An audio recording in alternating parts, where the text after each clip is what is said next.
بسم الله الرحمن الرحيم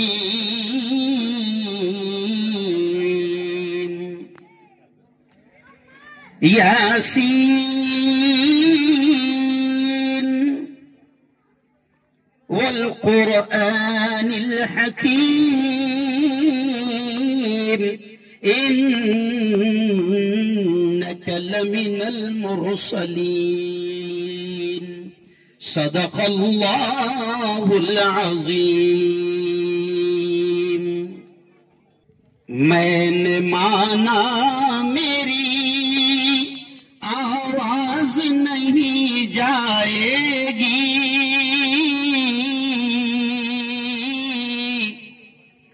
در و دیوار سے ٹکرا کہ پلٹ آئے گی. اب بھی موقع ہے، کرو ان اندھیروں کا علاج،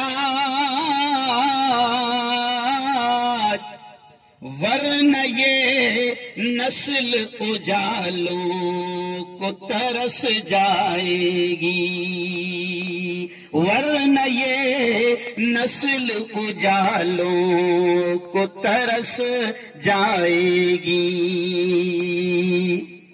ایک پر جلوہ افروز ہمارے اپنے علاقے کے شکشن سمراٹ، جنہیں میں سر سید کے نام سے بھی یاد کرتا ہوں، الحاج عبدالکریم سالار صاحب، میری برادری کے مہاراشٹر کے ذمہ دار یوسف بھائی، ضلع کے ذمہ دار جناب انور کھاٹک صاحب، ایرنڈول کے ذمہ داران، جلگاؤں کے ذمہ داران اور کاسودہ شہر کے ذمہ داران.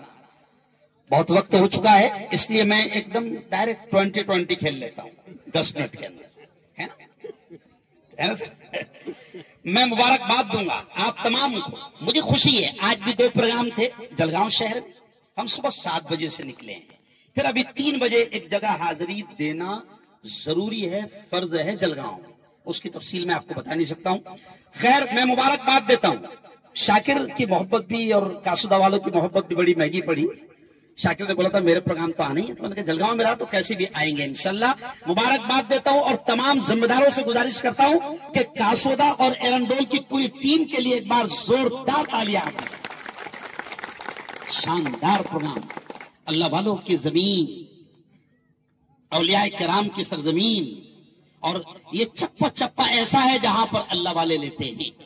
میں ایک پیغام آپ کو دوں گا کہ دیکھیں، میں نے ابھی خطبے میں ایک مشہور آیت پڑھا جو سب پڑھتے ہیں، زندگی میں بھی پڑھتے ہیں، اور کس کے دم نہیں نکل رہا جب بھی ایک پڑھتے ہیں. نہیں سمجھ رہا؟ ارے بولو نا، یاسین والقرآن الحکیم انک لمن المرسلین. سب کو سمجھنے لگا ہے کہ ملک میں تعلیم کے بغیر ترقی نہیں ہو سکتی.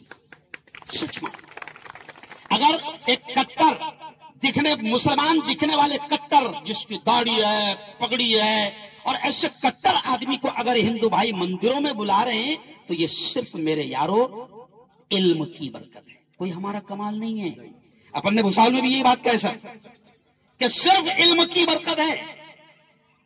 اسی لیے اللہ نے روزے سے پہلے نماز، ہر پروگرام میں میں یہ بات کہتا ہوں تعلیم کی، صحیح بات ہے ماموں، ہر پروگرام میں بات کہتا ہوں کہ روزے سے پہلے، زکوٰۃ سے پہلے، حج سے پہلے، نماز سے پہلے، ساری چیزوں سے پہلے قرآن میں پہلی آیت کوئی اتری تو وہ ہے اقرا، یعنی پڑھو. ڈاکٹر بھیم راؤ صاحب امبیڈکر نے اس آیت کو اٹھایا، اور آج بھی دنیا کے بڑے بڑے لوگ قرآن کو سامنے رکھ کر سائنس کو لے کر آگے بڑھ رہے ہیں. آج غیر مسلم بھائی، نان مسلم بھائی، ہندو بھائی، وہ بھی قرآن کو سمجھ رہے ہیں. ابھی عید میلاد النبی صلی اللہ علیہ وسلم کے موقع پر ایک ہندو ڈاکٹر کی ویڈیو آئی. وہ ہندو ڈاکٹر اپنے 200-400 ہندوؤں کو یہ سمجھا رہا ہے کہ دیکھو یارو، اگر دل کی بیماریوں سے بچنا ہے، پیٹ کی بڑی بڑی بیماریوں سے بچنا ہے، یہ ہندو ڈاکٹر کے الفاظ کہہ رہا ہوں.